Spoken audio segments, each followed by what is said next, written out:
तो हरियाणा सीएम को आपने कैथल में सुना, जहां वो अपनी तमाम उपलब्धियां अपनी सरकार की गिनवाते हुए नजर आए। तो वहीं अब दूसरी तरफ हरियाणा के मुख्यमंत्री ने तमाम घोषणाएं प्रदेश के लिए की हैं। खास तौर पर किसानों के लिए मुख्यमंत्री तमाम घोषणाएं करते हुए नजर आए। आज हरियाणा सीएम ने किसानों के लिए एक ऐलान किया है, जिसमें किसानों के खाते में पहली किस्त जो है वो जारी कर दी गई है। 525 करोड़ रुपए की ये किस्त जारी की गई है और कई अहम मुद्दों पर भी सीएम ने अपनी बात रखी। साथ ही कहा कि 14 जिलों में पशु चिकित्सा अस्पताल जो हैं वो भी खोले जाएंगे, जिससे सभी जो पशु हैं उनको सुविधा मिले और साथ ही दुग्ध विक्रेता जो हैं उनको दयालु योजना में कवर किया जाएगा। इसी के साथ ही मुख्यमंत्री नायब सिंह सैनी कांग्रेस पार्टी पर भी जमकर बरसते हुए निशाना साधते हुए नजर आए।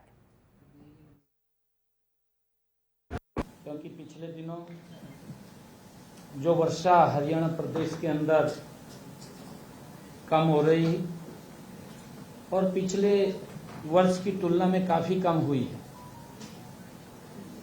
और उस वर्षा के कारण हमारे किसानों का लगातार खर्चा बढ़ रहा था, उस खर्चे को कम किया जाए।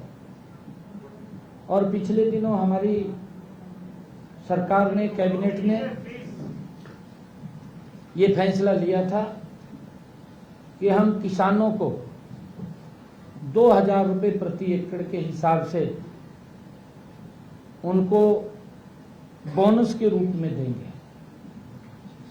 और आज पहली किस्त हमने जारी की है।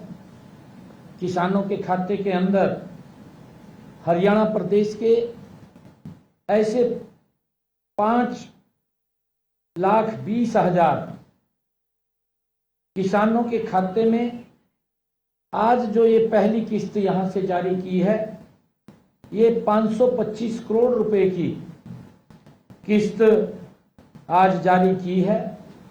इसकी प्रक्रिया वो शुरू कर दी है। धीरे धीरे करके 1-2 दिन में ये सारा पैसा किसानों के खाते में ये पहुंच जाएगा, ताकि उनके खर्चे को कम किया कि जो राज्य के शेष 8 जिले पंचकुला, कैथल, करनाल, हिसार, झज्जर, गुरुग्राम, फरीदाबाद और यमुनानगर में भी चरणबद्ध तरीके से पशु चिकित्सा पॉलीक्लिनिक खोले जाएंगे।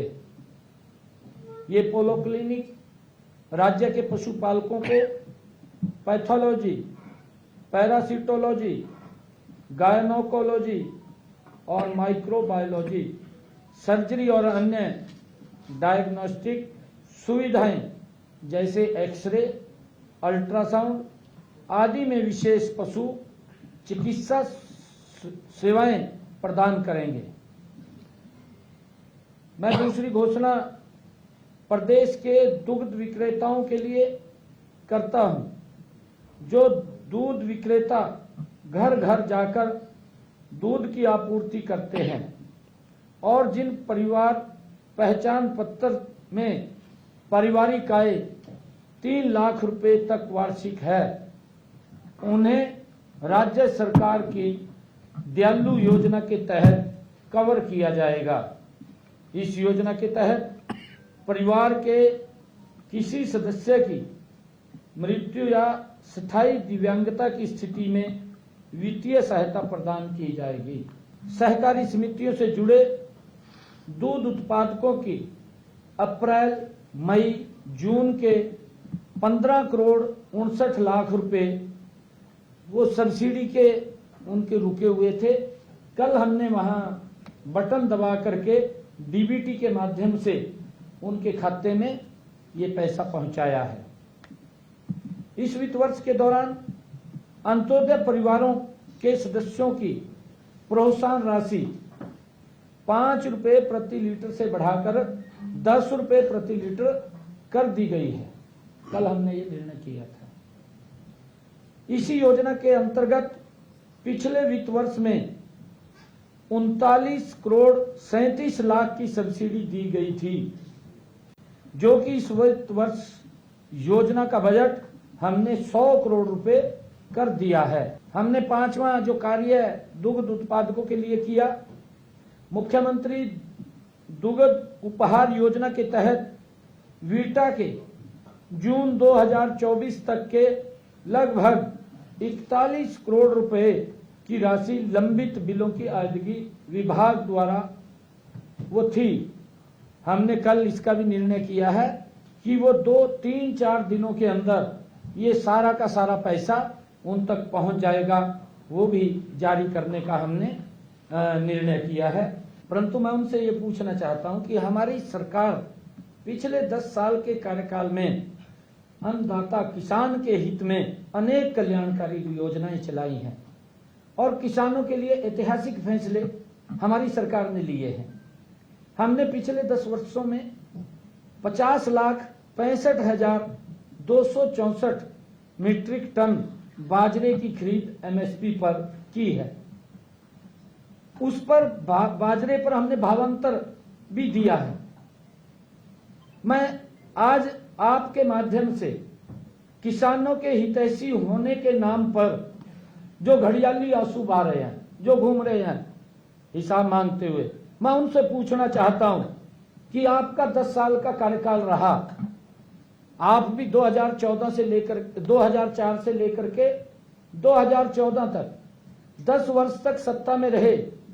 आप ये बताने का काम करें कि हरियाणा प्रदेश के किसान का बाजरा एमएसपी पर कितना खरीदा है, उन्होंने अपने 10 साल में कितनी सरसों एमएसपी पर खरीदी है।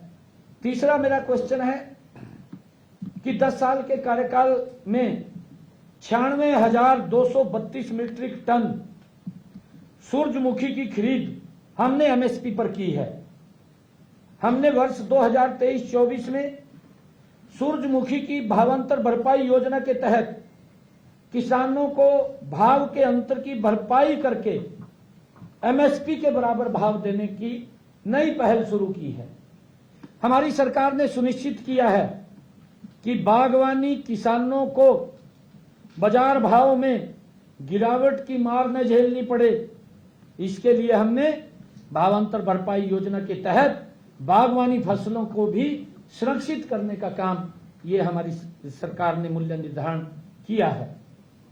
इस योजना के तहत मैं बताना चाहता हूं, इस योजना के तहत भावांतर भरपाई योजना के तहत हमारी सरकार ने फल व सब्जी उत्पादक 16,000 से अधिक किसानों को 64 करोड़ रुपए राशि भावांतर भरपाई के रूप में हमने उन तक पहुंचाई है।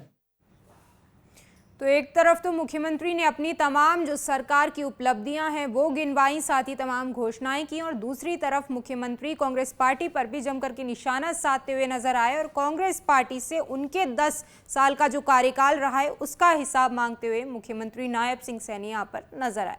तो इस बुलेटिन में फिलहाल इतना ही, मुझे दीजिए इजाजत और आप देखते रहिए डेली पोस्ट पंजाब हरियाणा हिमाचल।